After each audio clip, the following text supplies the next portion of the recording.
இந்த reel upcoming ஆர்டிஸ்டுக்காக. ஒரு நிமிஷம் இத கவனமா பாருங்க.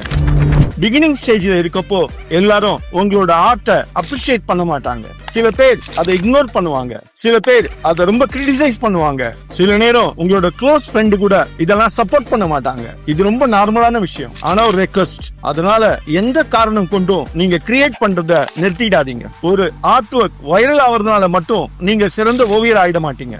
ஒரு ஆர்ட் ஒர்க்குக்கு லைக்ஸ் ரொம்ப கம்மியா வர்றதுனால அது நல்லா இல்லாத ஆர்ட் ஒர்க் ஆயிடாது.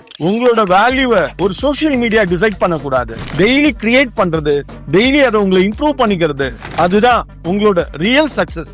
ஒரு நாள் உங்களோட ஆர்ட் ஒர்க்கை இந்த உலகம் தூக்கி கொண்டாடலாம். ஆனா அதுக்கு முன்னாடி நீங்க உங்களோட ஆர்ட் ஒர்க்ஸை நம்பணும். அதுதான் ஆர்டிஸ்டோட ஃபர்ஸ்ட் ரெஸ்பான்சிபிலிட்டி. ஒரு கிரேட் மாஸ்டர் ஒரு காலத்துல அன்னோன் ஆர்டிஸ்ட்ன்றத மறந்துடாதீங்க. Keep creating.